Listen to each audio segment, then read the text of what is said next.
एक समय की बात है। एक छोटे से गांव में एक किसान रहता था। उसके पास दो बड़े घड़े थे। हर सुबह वह उन दोनों घड़ों को एक लकड़ी के डंडे के दोनों सिरों पर बांधकर नदी से पानी भरकर अपने घर लाता था।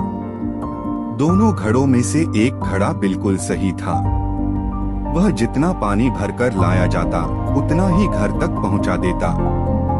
लेकिन दूसरा घड़ा थोड़ा टूटा हुआ था। उसके एक किनारे में छोटी सी दरार थी। नदी से घर तक पहुंचते पहुंचते उसका आधा पानी रास्ते में ही टपक जाता था। यह सिलसिला कई वर्षों तक चलता रहा। सही घड़ा अपनी क्षमता पर गर्व करता था। उसे लगता था कि वह किसान के लिए बहुत उपयोगी है।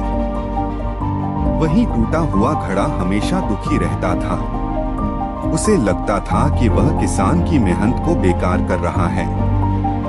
एक दिन उसने किसान से कहा, मालिक, मुझे अपने आप पर शर्म आती है। मेरी दरार की वजह से आधा पानी रास्ते में ही बह जाता है। मैं कभी भी अपना काम पूरी तरह नहीं कर पाता। किसान मुस्कुराया और बोला, आज जब हम घर लौटें तो रास्ते के किनारे ध्यान से देखना। टूटा हुआ घड़ा रास्ते भर सोचता रहा। जब वे वापस लौट रहे थे तब उसने देखा कि रास्ते के एक तरफ रंग बिरंगे सुंदर फूल खिले हुए थे। उन फूलों की सुंदरता देखकर उसका मन खुश हो गया, लेकिन घर पहुंचते पहुंचते वह फिर उदास हो गया। उसने किसान से कहा, फिर भी मालिक, मेरा आधा पानी तो रास्ते में ही गिर गया। किसान मुस्कुराया और बोला, क्या तुमने देखा कि फूल सिर्फ तुम्हारी तरफ ही खिले हुए हैं?